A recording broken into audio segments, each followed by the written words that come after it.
But what they do is they enable people who meditate on the Buddhas, first of all, to find a way in. Different Buddhas will attract different people, and different people at different times. Hello, welcome to Dharma Night. Tonight we're going to continue in a series on the Buddha. And if you were watching one of the earlier recordings, we were talking about the life of the Buddha. And in there, we talked about the point at which he became enlightened, and at that point, he shortly afterwards decided that he would teach mankind the Dharma, the way to the experience that he'd realized.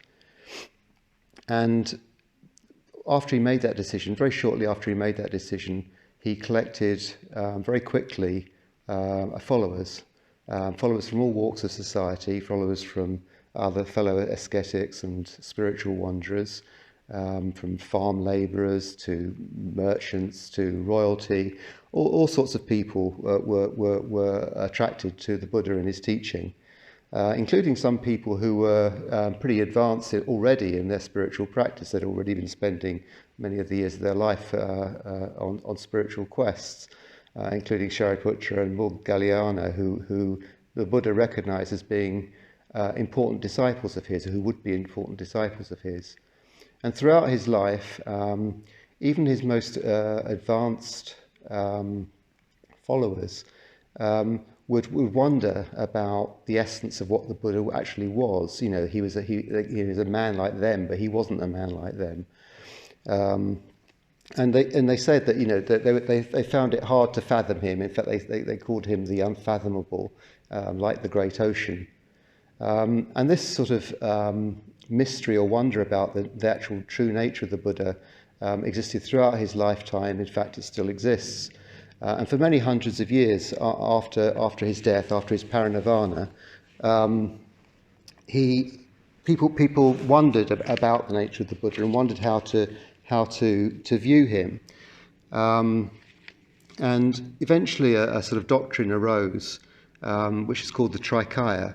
And that's what we're going to talk about this evening. And the Trikaya means three bodies. So it's three Kaya bodies. So we'll maybe just go through what those three bodies are. Three ways of, if you like, perceiving the Buddha. The first one is called the Nirmana Kaya.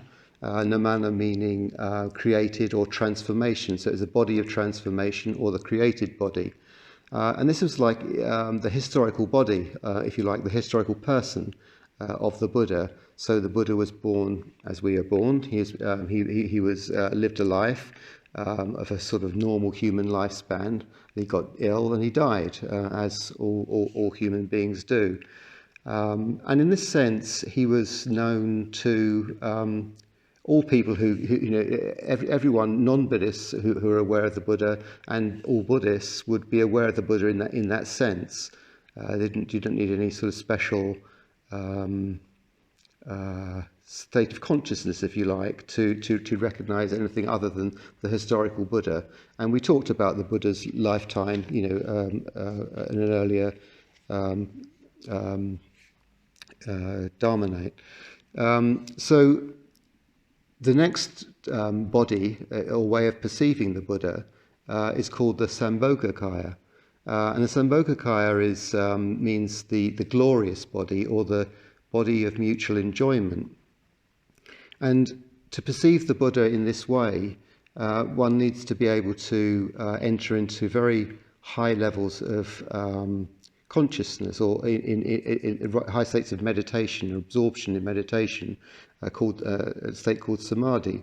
And to get to these states, you need to have, if you like, a very positive emotional state of mind, and you need to practice for you know, quite considerably to have these experiences of the, if you like, visions of the Buddha.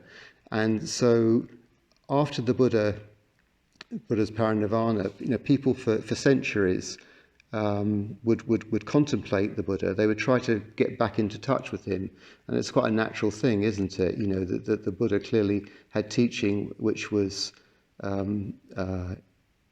life-changing. It was game-changing for people, and people who heard it directly from him, or people who heard it indirectly through people who'd heard it from him, would naturally want to get back in touch with the Buddha. They would contemplate the Buddha in these high states of meditation, and over the centuries, a number of archetypal images of the Buddha were defined or described, and there are far too many to talk about in this particular talk. But just to give an illustration, there's a well-known group of images of the Buddha seen in this state of Sambhogakaya called the Five Buddha Mandala. Mandala being, if you like, a pictorial image of these five Buddhas and their relationship to one another. And what these five Buddhas represent, if you like, are different aspects of the enlightened experience. And it helps, and these are aspects of the enlightened experience which highly practitioners saw when they contemplated the Buddha in their states of high absorption in meditation. And as I say, I haven't got time to talk about it in any detail, but just to give you a flavour of these five Buddhas, the five Buddhas typically are shown with one Buddha in the centre and the other four Buddhas around the cardinal points. So the Buddha in the centre, and I'll talk to you, they all have very, very many qualities which can be expounded upon in great depth. But just to give you a flavour of them, the five Buddha mandala consists normally of Virochana in the middle of the mandala.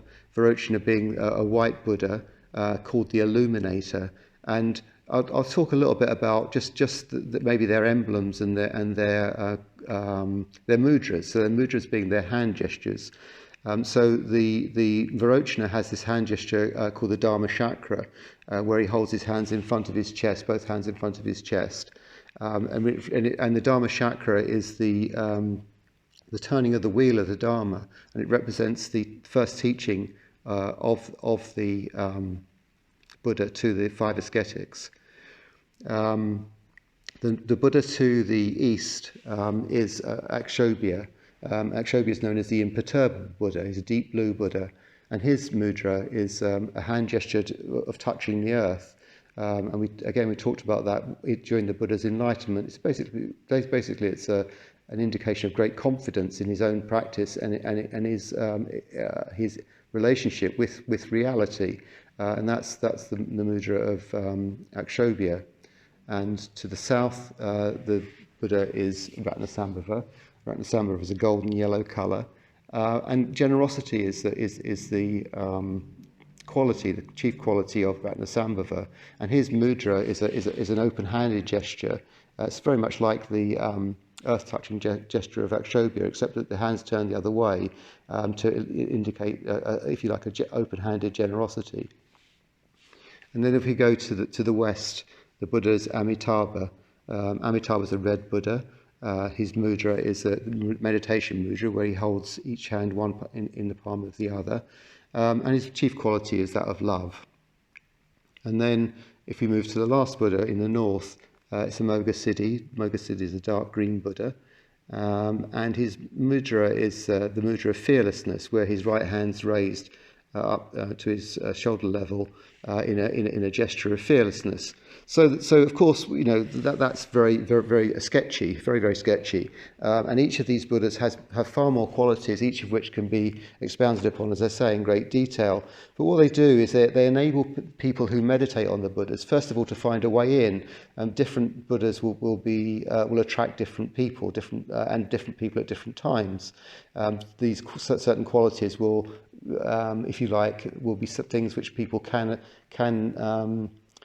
associate with and try to get closer to what it might be to be enlightened in a particular respect.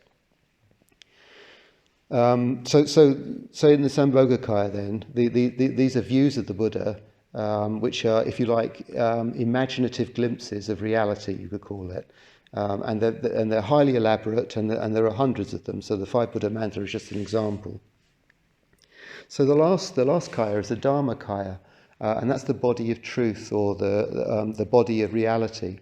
And in order to see reality, in fact, in order to see the Buddha, one needs to have prajna, wisdom. And this is wisdom in a particular way. It's a wisdom where we experience directly reality to some extent. So we perceive directly that there is no such thing as an independent fixed self, that everything is impermanent,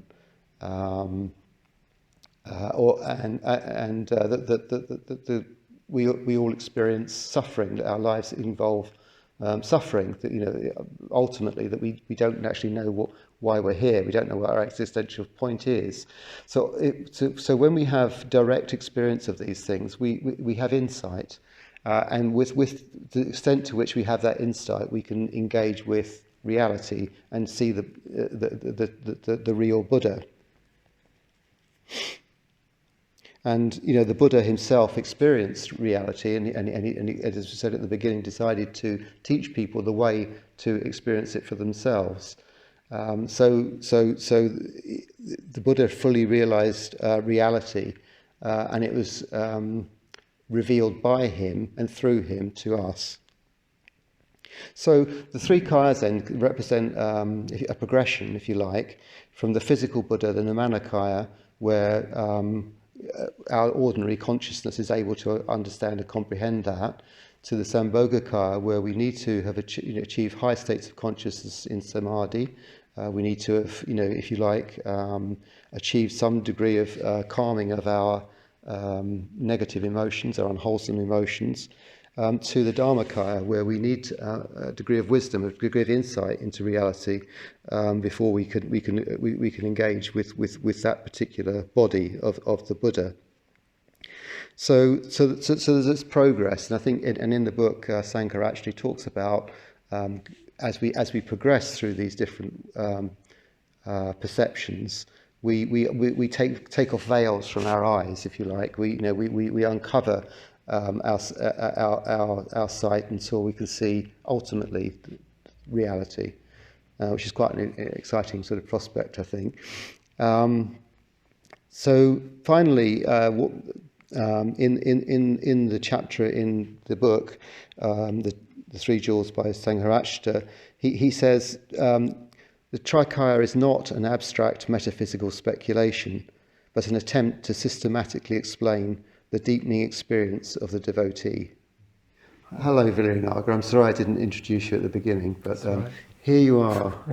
I wonder what you think about the concept of the three bodies of the Buddha. Yeah, I find this area really fascinating, really fascinating, because you sort of think, well, that can't be true, can it, in a way? But you sort of think into it, and you just think this whole idea about engaging with things on a different level, on an archetypal level, or something like that. I find it really interesting, and the whole sense of the imaginal as real. The imaginal is real. So what I think about you mentioned the five Buddha mandala, and these figures, which are archetypal figures. They represent qualities, but what you've had thousands of years of practitioners bringing them to mind and embodying them in their own practice and in their own imaginations, and living out and engaging with them and communicating with them. And you just think, well, how can that not be real? How can that not be a Buddha, basically? How can that not be something that that people are able to communicate with? Yeah, I love that idea as well. Just thinking of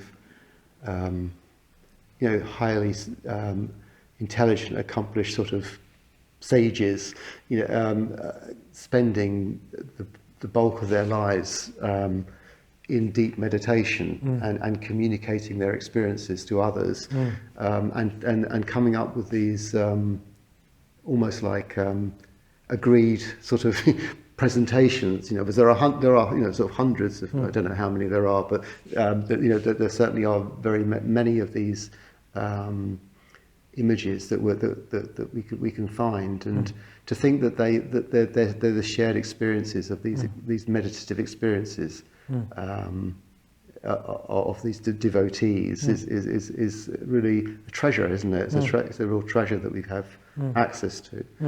I don't know about you, but sometimes it does feel like a communication, doesn't it? If you bring this figure to mind, if you've meditated on a certain figure, or even the Buddha for a long period of time, sometimes, if you're lucky enough, you can not only get a sense of them, but you can effectively feel a communication has happened. You know, something has entered your consciousness as a result of you meditating on them. Yeah, and I suppose,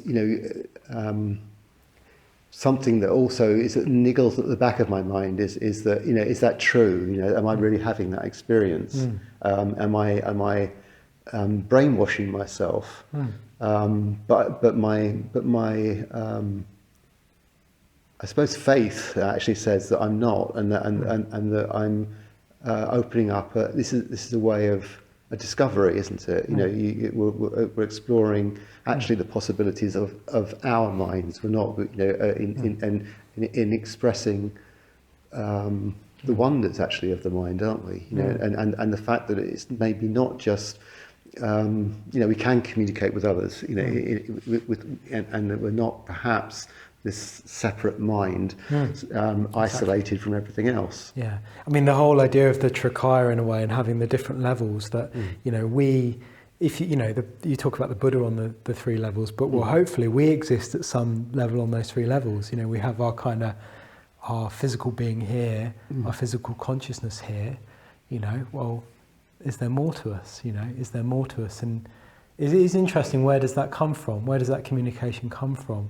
I don't know, I often experience it as welling up from the depths, and it feels as though it's not mine, but it clearly it is something of me, isn't it? But what is me? What is me? What are us? What is our mind? And you can have in the deeper experiences of meditation, that something of that sense of self does seem to drop away, doesn't it? It does seem to drop into something bigger, deeper, vast. Well, yeah. So in these sort of highly concentrated states of meditation in samadhi, the concepts of space and time, are less present. Let's say, or completely evaporating when you get into the Dharmakaya. But that's almost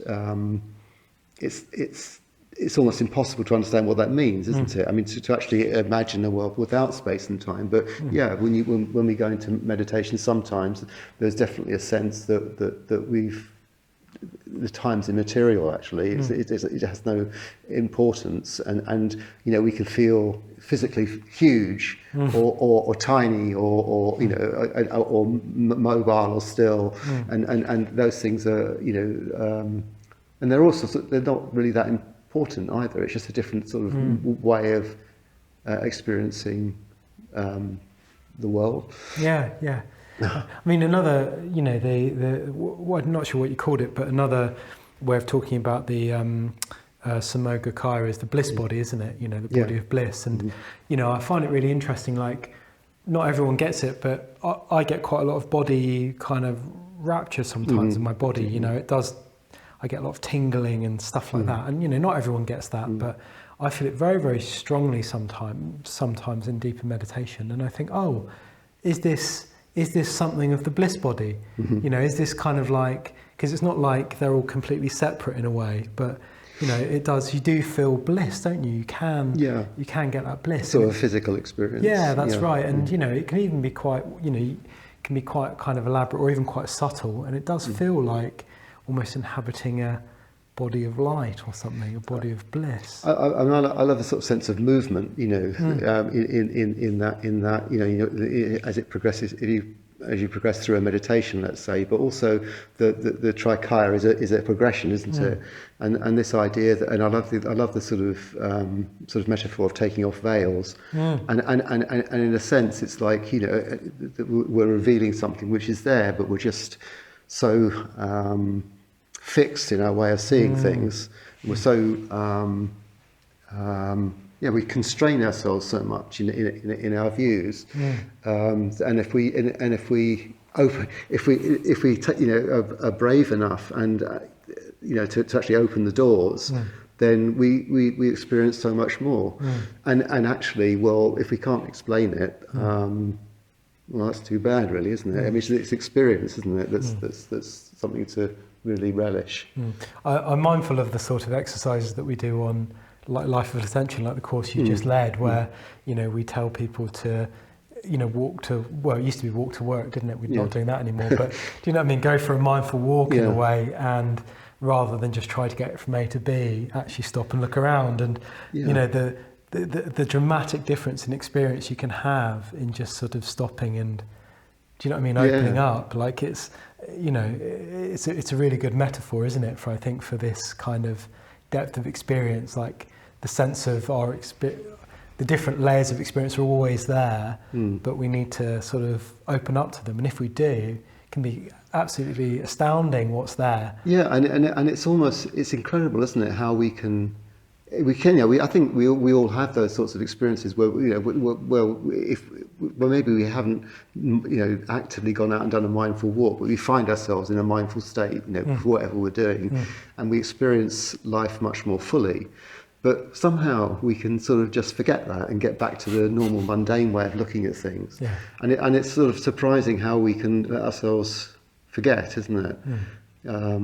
I think it's really sort of exciting, this idea that we, as we progress through, this sort of model is very exciting in that it just allows us to see, well, get eventually to reality. And you probably know, well, probably you know a lot more about this than I do, but you hear about the brain's capacity being just a fraction of it being used. I don't know really what that means, whether it's a physical thing or what. But it's, in a sense, it's like that, isn't it? It's like we have this potential in us that we're not fully activating, and that this seems to present us a model which shows us activating that more and more fully, and that's really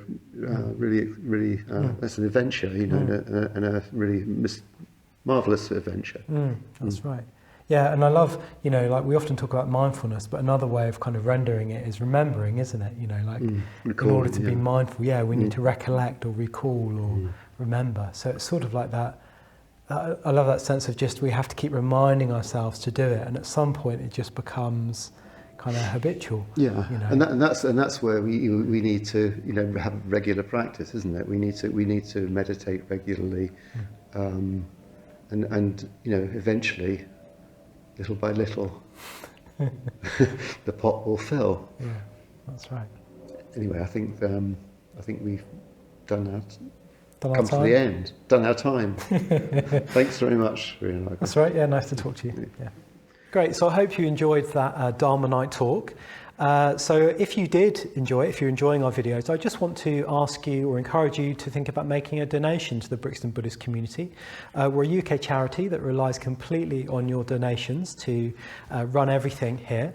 And if this was a meditation class, there'd be a donation bowl that you could just put in £10 at the end of the night to help support the activities. But as you're watching this online, I just want to ask you to think about making an online donation. If you've watched 4 or 5 videos this month, maybe you might want to think about giving £10. So there's a link in the description below where you can go to our website and make a donation.